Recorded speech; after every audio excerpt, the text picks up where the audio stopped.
স্বাধ্যায়ের প্রথমেই মহারাজকে প্রণাম জানাই। আমরা পড়ছি মহারাজ স্বামী সোমেশ্বরানন্দের বই উপাসনা ও প্রার্থনার শক্তি। আমরা পড়ছি 94 পাতা থেকে। আগের দিন পর্যন্ত আমরা মন্ত্র রহস্যের আলোচনা করেছি। আজ থেকে করছি ধ্যান রহস্যের আলোচনা, অর্থাৎ ধ্যান কিভাবে কাজ করে। মহারাজ বলছেন, ধ্যান রহস্য নিয়ে আলোচনার আগে মনের চেতন, অবচেতন, অতি চেতন স্তরগুলো নিয়ে বলা যাক। এগুলো হলো মনের 3টি স্তর। উপরের স্তর হলো চেতন, এটা প্রধান ভূমিকা নেয় দৈনন্দিনের কাজকর্মে। মাঝের স্তরকে বলে অবচেতন, আপনার সমস্ত স্মৃতি, মেমরি এখানে জমা করে রাখা আছে। যখন যে স্মৃতিটা দরকার আপনার জাগ্রত অবস্থায় কাজকর্মে, সেটা উঠে আসে চেতন স্তরে। আর সবচেয়ে গভীরে রয়েছে অতি চেতন স্তর। ধ্যানে মন খুব শান্ত হলে আপনি এটাকে অনুভব করতে পারেন। এই যে আপনি বইটা পড়ছেন, এই সময় আপনার মনের চেতন স্তর প্রধান ভূমিকা নিচ্ছে। আপনি বাংলা, ইংরেজি, হিন্দি 3টি ভাষাই জানেন। এই ভাষাগুলো শিখেছিলেন অতীতে, এই জন্য ওইগুলোর স্মৃতি বা জ্ঞান জমা আছে আপনার অবচেতনে। এই বইটা যেহেতু বাংলা, সেহেতু বর্তমানে বাংলা জ্ঞান অবচেতন থেকে চেতনে উঠে এসছে। বাকি দুটো ভাষার জ্ঞান এখনও অবচেতনেই রয়েছে। আপনি যদি এই বাংলা বইটা বন্ধ করে কোনো ইংরাজি বই বা কোনো পত্রিকা পড়তে শুরু করেন, তাহলে বাংলা ভাষার জ্ঞানটা চলে যাবে অবচেতনে। ইংরাজি ভাষা জ্ঞান উঠে আসবে আপনার মনের চেতন স্তরে। স্বপ্নের সময় আপনি চলে যান মনের অবচেতন স্তরে। স্মৃতি, প্রবণতা, অভ্যাস, সংস্কার ইত্যাদি খেলা চলে তখন। সেই সময় মনের চেতন স্তর প্রায় ঘুমন্ত অবস্থায় থাকে। আর অতি চেতন স্তরের স্পর্শ আপনি পান ধ্যানের গভীরে। বস্তুত জপ, ধ্যান ইত্যাদি সাধনার উদ্দেশ্য হল মনের গভীর থেকে গভীরতর স্তরে যাওয়া। চেতন থেকে অবচেতনে, সেখান থেকে অতি চেতনে। এবার আমরা আলোচনা করব ধ্যান রহস্য নিয়ে, অর্থাৎ ধ্যানের সময় কি হয়, কিভাবে সাধক চেতন থেকে অবচেতন এবং সেখান থেকে অতি চেতন স্তরে যান। 1. আপনি নিশ্চয়ই লক্ষ্য করেছেন যে ধ্যানে বসলে কিছুক্ষণ পরেই অন্য চিন্তা শুরু হয়। এগুলো নিজে নিজেই উঠতে থাকে। কোনো ধরনের চিন্তা বেশি আসে, কোনোটা কম আসে। অতীতের স্মৃতি ও ভবিষ্যতের কল্পনা বেশি আসে, তাই তো? আজ অফিসে কি হয়েছিল, বা গতকালের কোনো ঘটনা, অথবা ছেলের পরীক্ষার ফল কেমন হবে, অথবা নতুন ফ্ল্যাটে সময় মতন যেতে পারবেন কিনা, বেশ কিছুদিন পরে ধ্যান অভ্যাসের 3 মাস আগের ঘটনা, কত বছরের কোনো বিষয়, এমনকি ছোটবেলার বিষয়ে কোনো ঘটনাও কিন্তু মনে আসে। অর্থাৎ নিকট অতীত বা রিসেন্ট পাস্ট, এর থেকে সুদূর অতীতের ঘটনার স্মৃতিও ওঠে মনে। একটা বিষয় লক্ষ্য করুন, এখানে কোনো একটা বিষয়ের চিন্তা মনে উঠল, পরে ওই বিষয়ের সঙ্গে যুক্ত আর একটা বিষয় মনে আসছে, তারও পরে আর একটা সংযুক্ত বিষয়। এইভাবে উঠে আসে বিষয়গুলো। যেমন ধ্যানে ইষ্ট চিন্তা করতে করতে হঠাৎ দিল্লির চিন্তা ভেসে এলো নিজে নিজে।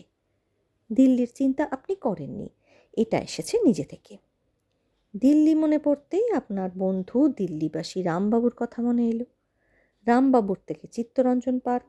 অর্থাৎ চিন্তাগুলো হয়তো এভাবে উঠতে থাকে, Delhi, Delhi, Rambabu, Chittaranjan park, park, Hazra park, Kalighat, Kali মন্দির, মন্দির, পান্ডা, পেঁড়া, পেঁড়া থেকে সিঙ্গারা, চা। চিন্তাগুলো উল্টো পাল্টা, কিন্তু কোনো না কোনো রকম সংযোগ রয়েছে আগেরটা থেকে পরেরটায়। একে বলে সহযোগী চিন্তা।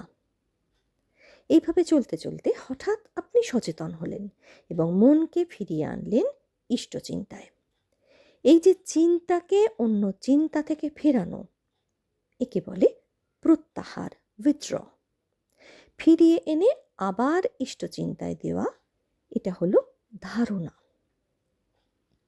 যেহেতু আপনি আগে প্রত্যাহার ও ধারণা অভ্যাস করেননি, তাই ধ্যান করার সময় এই দুটির অভ্যাস মন নিজে নিজেই করছে। পতঞ্জলি মুনির অষ্টাঙ্গ যোগের পঞ্চম পদক্ষেপ বা অঙ্গ হল প্রত্যাহার এবং ষষ্ঠ অঙ্গ হল ধারণা। আপনি এইগুলো অভ্যাস না করেই সপ্তম অঙ্গ ধ্যানে যাবার চেষ্টা করছেন, সেজন্যই মন আপনার অশান্ত। ধ্যানে বসে আপনি যে অনেক চিন্তার মুখোমুখি হন, তার কারণ কি? মন চেতন স্তর ছাড়িয়ে অবচেতনে যাবার চেষ্টা করছে, ফলে অবচেতনের মুখোমুখি হচ্ছেন আপনি। অবচেতনে লুকোনো চিন্তাগুলোকে দেখতে পাচ্ছেন। অতএব ধ্যানে বসে মন অশান্ত থাকলে অসংখ্য চিন্তা এলেও হতাশ হয়ে পড়বেন না। বারবার চেষ্টা করুন মনকে ফিরিয়ে এনে ইষ্টে লাগাতে। এটাও কিন্তু সাধনা।